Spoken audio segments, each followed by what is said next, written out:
안녕하세요. 김태훈의 현명한 투자자 방송 시작하겠습니다. 본 영상에서 다루는 내용은 투자 권유가 아니며 각개인의 투자 판단에 대한 책임을 지지 않습니다. 별도 SNS 채널 가입을 유도하거나 투자 권유 및 유료 리딩 서비스를 홍보하는 불법 사칭 계정에 유의하시기 바랍니다. 자, 오늘은 Y랩에 대해서 좀 말씀을 드리겠는데요. 지난 2월 달에도 한번 설명을 드렸듯이 이 Y랩은 이 웹툰과 웹소설을 이제 만들고 유통하는 회사입니다. 근데 기본적으로 이제 웹툰을 중심으로 이제 이 Y랩은 많이 특화되어 있죠.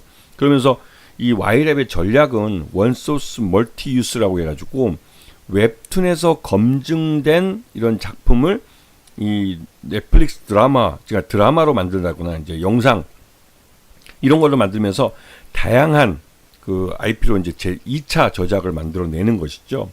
그렇게 해서 이 웹툰에서 수익을 끝내는 게 아니라 웹툰에서 만들어진 이런 팬들을 이 영상과 또 드라마, 음악, 또 다양한 이렇게 다른 그 어떻게 보면 플랫폼으로 같이 가져가서 거기서 또 새로운 수익을 만들어내는 겁니다. 그래서 이렇게 이제 2차 저작권에 대한 부분도 발생하기 때문에 이 수익이 Y랩은 말 그대로 수익이 좀 외연을 확장해가는, 즉 성장성을 갖고 있는 회사라는 걸 알 수가 있죠. 기본적으로 웹툰에서 이미 이 작품의 이 성공 여부를 이미 검증을 한번 받았기 때문에 이 드라마화를 할 때 외부 투자를 좀 더 쉽게 받을 수 있는 그런 그 기반이 깔려 있습니다. 기본적으로 최소한 이 웹툰을 이제 구매해서 직접 이 소비를 했던 그분들은 드라마화 됐을 때 드라마도 시청해 줄 그런 독자들이 되는 것이죠. 그렇기 때문에 이 Y랩뿐만 아니라 다른 웹툰 업체들은 이렇게 원소스 멀티유스를 해가지고 이런 전략을 펼치면서 이제 다양한 사업 다각화를 실시하고 외형을 키워가는 것이죠. 근데 이 Y랩 같은 경우는 이제 특히나 이제 웹툰을 드라마로 만드는데 나름대로 이 경험도 있고 이런 몇 번의 성공 사례가 있기 때문에 이런 부분에서 특화되어 있는 회사라고 할 수가 있습니다. 지난번에 아일랜드라는 그 웹툰을 2016년에 만들어졌고 이 2016년에 아일랜드가 이 웹툰으로 만들어진 다음에 이게 어느 정도 인기가 검증이 된 이후 2022년에 아일랜드라는 이 드라마로 만들어졌죠. 그리고 이 드라마로 만들어진 다음에 이 드라마가 또 아일랜드가 성공하니까 여기서 스피노프로 사제요한에게 또 만들어질 겁니다.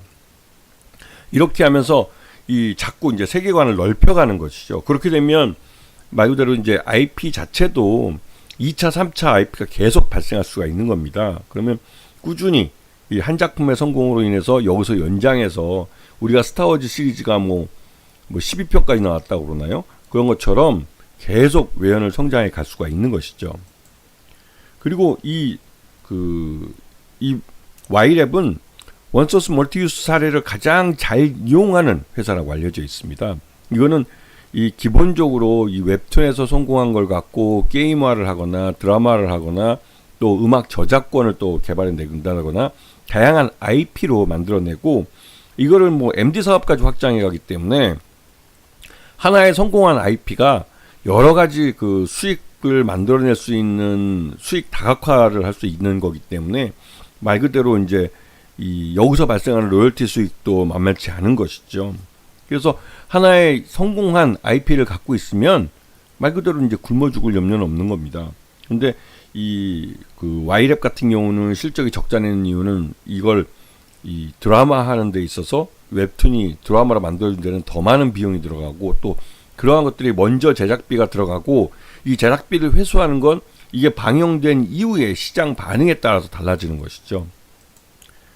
자, 그래서 이 Y랩은 독자적인 자신들의 그 이 웹툰들 간에 서로 간의 상호 관계와 또 이런 것들이 그 하나의 세계관으로 이게 묶여집니다. 굉장히 독특한 케이스인데요.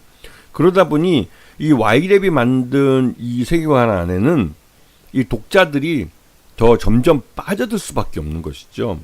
그만큼 이 Y랩이 만들고 있는 이런 웹툰 IP들이 서로가 다 연결이 되는 그 연결점들을 갖고 있어요. 이게 요즘 뭐 헐리우드 영화도 그렇게 뭐 세계관을 공유하면서 자신들 그 무슨 뭐죠? 하여튼 미국에서도 이제 이런 헐리우드 영화들은 지들끼리 또 이게 세계관을 만들어서 영화 속에 서로 상호간에 그 캐릭터들을 서로 이제 출연을 시킨다든가 이러면서 이런 뭐랄까 영화를 즐기는 사람들이 이 세계관을 하나로 같이 공유를 하면서 이게 마치 현실인 양 착각하게 하는 그 정도로 이 Y랩의 웹툰도 마찬가지로 세계관을 점점 넓혀가고 있습니다. 그리고 그 안에 다양한 스토리들이 들어가고 그 스토리들이 만들어낸 그 캐릭터들 이들이 또 나중에 개별적으로 독립된 하나의 스토리를 가져가는 그런 이제 원소스 멀티유스 사례로 이제 이용이 되고 있는 것이죠. 자, 그래서 이 Y툰의 웹툰을 제작하는 구조별로 보면 권리관계가 따로 발생합니다. 가장 중요한 건 스토리 제작 주체죠. 이 스토리 제작 주체가 바로 저작권을 누가 갖느냐의 이 귀속을 결정합니다. Y랩 임직원이 할 경우에는 Y랩이 이 소유권을 가져가죠. 이 IP에 대한 소유권을 가져가는 거야. 독점적으로 이 IP를 나중에 이제 웹툰 IP를 드라마로 제작을 하든 게임으로 만들든 이런 것에 대해서 결정권을 이 Y랩이 가져가는 것이죠. 그 외부 작가가 이 스토리 제작 주체일 경우에는 외부 작가가 IP를 가져갑니다. 그리고 그 노블 코믹스 같은 경우는 웹소설의 원작자가 이걸 가져가게 되는 것이죠. 왜냐하면 웹소설을 갖고 웹툰을 만들기 때문에 그렇습니다. 그렇게 해서 이 저작권, IP의 소유 관계가 어떻게 되느냐에 따라서 향후 이걸 원소스 멀티유스로 할 때 그 수익 자체도 거기에 맞춰서 배분이 이루어지는 것이죠. 그래서 이러한 구조를 이해해야만 이 웹툰, 그러니까 Y랩의 이 실적에 대해서 제대로 이해할 수가 있는 겁니다. 자, 지난해 2024년 실적으로 봤을 때 영상 제작이 전체 매출액의 52%를 차지했어요. 굉장히 큰 부분을 차지했죠. 그리고 영상 제작은 지금 당장 돈이 들어가는 겁니다. 그리고 영상을 제작하고 이게 이제 드라마를 만드는 그런 영상을 제작하고 이게 나중에 회수되는 건 이게 방영된 다음이죠. 이 시간차를 이해하셔야 되는 겁니다. 지금 당장 투자비가 들어가고 투자 회수는 그 이후에 방영된 이후에 들어온다는 거, 이 부분을 기억하셔야 되는 것이죠. 그래서 전체적으로 웹툰 제작이 34% 정도 매출을 책임지고 있고요. 그래서 작년 실적을 보면 매출 외형은 249억으로 전년보다는 늘었지만 이 영업 손실이 100억대로 늘었어요. 이건 예전 55억보다도 거의 더블이 늘어난 겁니다. 이렇게 많이 늘어나는 건 특이한 케이스인데요. 이 판관비 중에 특히 많이 차진 게 기타 판매비 및 관리비라는 건데요. 이거는 예전보다 훨씬 더 증가한 부분입니다. 이런 부분에서 이벤트 쪽으로 발생한 것으로 보이고 이게 말 그대로 이제 올해부터 이 한한령이 해제되면서 중국 쪽 시장으로 이 IP를 갖고 들어가서 중국 내에서 이제 직접 웹툰을 판매할 수도 있고 웹툰을 드라마로 제작한 걸 판매할 수도 있고 하면서 중국이라는 큰 시장이 열릴 걸 대비해서 작년에 이 회계 쪽에 부실한 것들을 다 반영했을 수도 있어요. 우리는 이제 투자자들 입장에서는 숫자로 나온 걸 갖고 이걸 유추해 볼 수가 있습니다. 그래서 그렇다면 진짜로 올해 실적이 좋아질 걸 대비해서 작년 실적에 이 과거 부실들을 다 포함시켜서 회계적으로 떨었다면 이게 일종의 빅베스가 되는 거죠. 이렇게 되면 올해는 그런 부실이 회계에 반영되지 않기 때문에 올해 실적은 굉장히 좋게 나올 가능성이 큽니다. 그리고 실제로 이 회사가 이 최대주주 특수관계인 포함해서 22.05%밖에 지분을 안 갖고 있지만 최대주주 지분이 굉장히 낮은 편이죠. 30% 미만일 경우에는 경영권 방어에 좀 어려운 측면이 있을 수도 있습니다. 왜냐면 누구든지 마음만 먹으면 5% 넘겨서 금세 20%까지는 지분을 사들일 수 있기 때문에 이 경영권을 빼앗을 수도 있죠. 회사가 갑자기 좋아진다면요.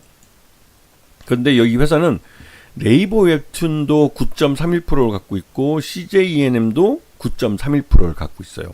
이 말뜻은 우호주주가 많다는 뜻이죠. 그렇기 때문에 최대주주 지분이 22% 낮아도 우호지분들이 충분히 있기 때문에 이 경영권에 대해서는 두려워할 필요가 없다는 사실입니다. 그래서 소액주주들이 움직이는 그 지분이 전체의 49.57%, 그래 50% 미만이라는 소리죠. 이전 회사는 말 그대로 좀 적대적 애매하길 수는 없습니다. 자, 그리고 이 Y랩이 요즘 잘 나가는 이유 중에 한 가지가 바로 이 OTT, 즉 넷플릭스랑 계약을 맺으면서 이 Y랩이 개발한 이런 웹툰을 넷플릭스의 드라마로 만들어서 납품하는 계약을 해놨다는 겁니다. 그래서 이런 것 때문에도 이 넷플릭스를 통해서 이 Y랩의 웹툰이 전 세계의 드라마에서 방영이 될 수 있는 기회를 가지는 것이죠.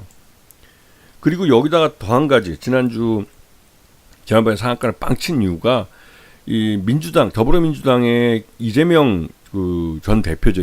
전 대표가 K 컨텐츠를 전략 산업으로 지정해서 세제 지원을 하고 육성을 하겠다라고 했는데요. 이게 말 그대로 우리가 경쟁력이 있는 컨텐츠 분야에 대해서 말 그대로 주마가편이라고 해서 더 그 빠르게 뭐 성장하고 또 외연을 더 키워갈 수 있도록 정부가 적극적으로 지원을 하겠다는 겁니다. 근데 Y랩 보셔서 하겠지만 적자 나오는 회사이기 때문에 세제 지원 갖고는 뭐 별다른 도움이 되지 않죠.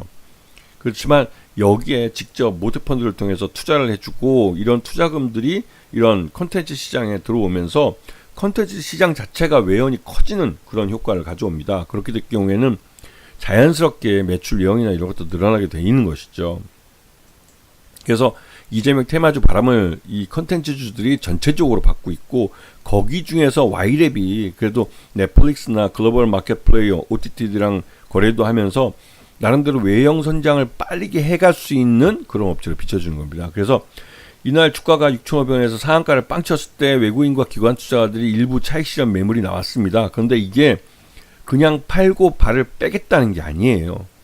여기에 이제 외국인 투자나 기관 투자가 좀 팔았다고 해서 여기서 쪼시면 안 되는 겁니다. 왜냐면 이 회사는 지금 17,000원 정도 이렇게 그 높은 가격에서부터 주가가 흘러내렸어요. 왜냐면 실적이 적자가 났기 때문에 흘러내린 겁니다. 그리고 올해 들어와서 작년에 이 주가가 이렇게 흘러내린 이유는 아까 말씀드렸지만 이 과거 부실을 2024년 회계에 다 반영하기로 이미 회사 내부에 회계적으로 이 어떻게 보면 커먼센스가 만들어진 것이죠. 경영진 사이에.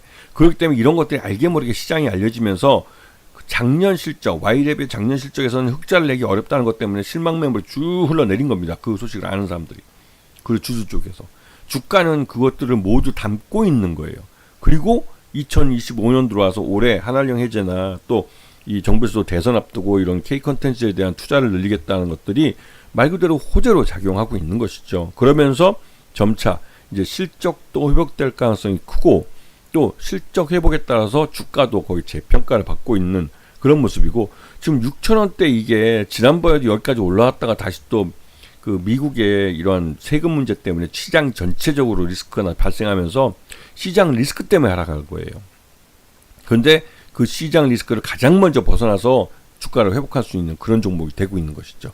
그런 면에서 이 Y랩은 말 그대로 지금 이제 출발선에 섰다 해도 과언이 아닙니다. 그런 면을 잘 봐주셔야 되고, 이 출발선에 섰을 때 너무 빨리 이걸 차익 실현해버리면 나중에 더 크게 먹을 수 있는 걸 못 먹게 됩니다.